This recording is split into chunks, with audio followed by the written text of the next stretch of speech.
Yorana les tropicos et bienvenue dans le podcast de Tahiti Pratique où aujourd'hui nous allons traiter d'un sujet délicat, c'est-à-dire savoir si oui ou non vous devez payer des frais bancaires quand vous utilisez votre carte bleue française en Polynésie pour vos paiements et vos retraits.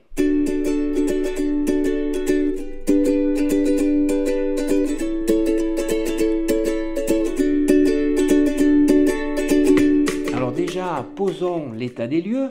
Vous partez en Polynésie française où vous y résidez avec une carte bancaire française. Eh bien, bonne nouvelle, vous ne devriez pas payer de frais de retrait de paiement ou de virement car l'article L753-1 du Code monétaire et financier vous protège. Voici un guide complet pour comprendre vos droits, contester les frais abusifs et optimiser vos retraits avant le départ. Alors cet article L753-1 du Code monétaire et financier dit que vos retraits et paiements en Polynésie doivent rester sans frais. En effet, il stipule que les dispositions du livre 3 relatives aux services bancaires s'appliquent en Polynésie française. Concrètement, la Polynésie française n'est pas considérée comme un pays étranger au regard du droit bancaire français.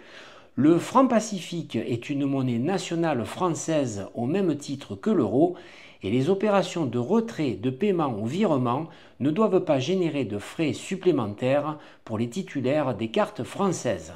Pour parler vrai, je ne pense pas que les employés de banque derrière leur guichet soient mal intentionnés quand ils vous proposent une option pour vous éviter des frais bancaires pendant votre voyage à Tahiti. C'est juste une méconnaissance du sujet et du fait que Tahiti est un cas particulier, car la Polynésie, si elle est bien française, utilise sa propre monnaie, le franc Pacifique, et pas l'euro.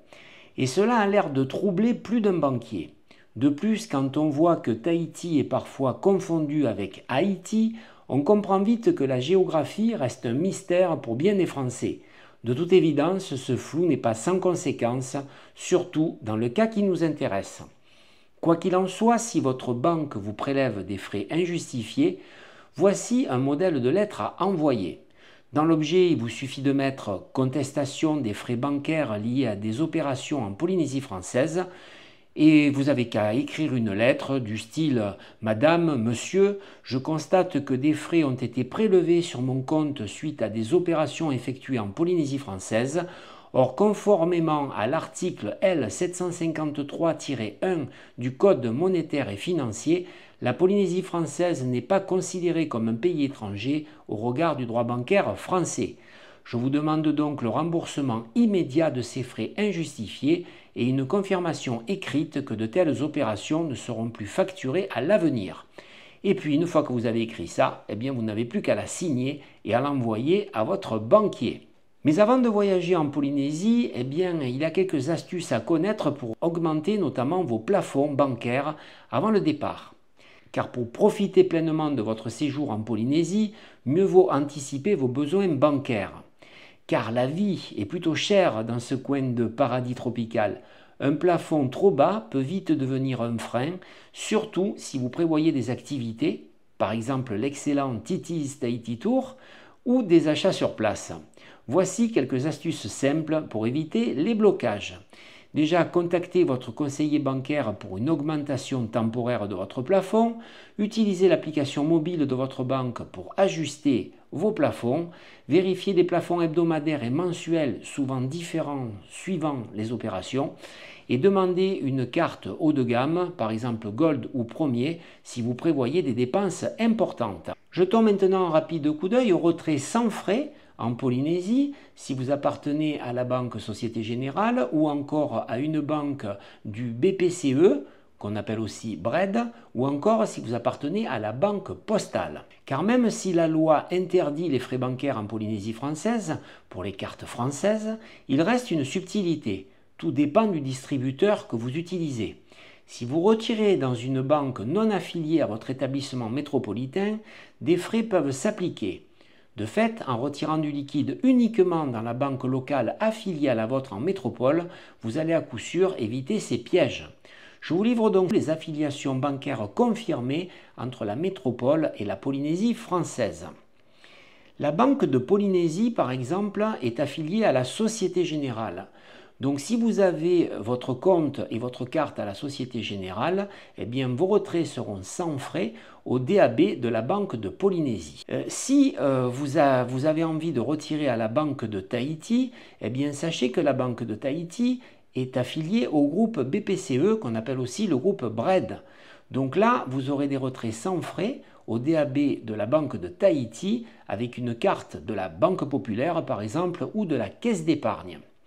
Si votre banque en France est la Banque Postale, alors il faudra retirer au Whare Rata qui est la poste locale. Enfin, attention à la Socredo qui est une banque indépendante. Elle accepte les cartes Visa Mastercard françaises, mais des frais peuvent être appliqués selon votre contrat. Je vous donne maintenant des précisions sur le réseau BPCE, qu'on appelle aussi le réseau BRED. En effet, le groupe BPCE regroupe 14 banques populaires, dont la BRED Banque Populaire, la Banque Populaire Rive de Paris, la Banque Populaire Méditerranée, etc., etc. Elle englobe aussi 15 caisses d'épargne, comme la Caisse d'épargne Île-de-France, la Caisse d'épargne Rhône-Alpes, etc., etc., ainsi que des filiales comme Natixis ou encore la Banque Palatine. Par exemple, si vous êtes client d'une banque populaire ou d'une caisse d'épargne, vos retraits en Polynésie française se font sans frais via la Banque de Tahiti. Si vous retirez dans une autre banque, vous aurez droit, comme en métropole, à un certain nombre de retraits gratuits par mois, en général de 3 à 5. Faites-vous le confirmer par votre banquier. En résumé, vous n'aurez pas de frais pour les cartes françaises en Polynésie, c'est la loi. Contestez par écrit toute facturation abusive, rehaussez vos plafonds avant le départ et utilisez les distributeurs affiliés à votre banque pour éviter les frais. Pour conclure maintenant, en Polynésie française, on vient pour les lagons turquoises, les colliers de fleurs et les sourires chaleureux, pas pour se prendre la tête avec des frais bancaires. Grâce à l'article L753-1 du Code monétaire et financier, vos retraits et paiements avec une carte française devraient rester aussi gratuits que le soleil sur la plage. Amis des tropiques, je vous remercie d'avoir écouté cet épisode. Je vous rappelle que vous pouvez vous y abonner, mais je vous rappelle aussi que vous pouvez me retrouver tous les lundis avec un nouvel article sur le site tahiti-pratique.com, sur ma page Facebook Tahiti Pratique, sur ma chaîne YouTube Tahiti Pratique, mais aussi sur Instagram. Bientôt, je serai présent aussi sur TikTok. Je vous souhaite de passer un excellent moment pendant vos préparatifs pour votre futur voyage en Polynésie. Le paradis, c'est pour bientôt pour vous, je l'espère. D'ici là, passez du bon temps et surtout, franchement, elle est pas belle la vie à Tahiti. Nana les amis.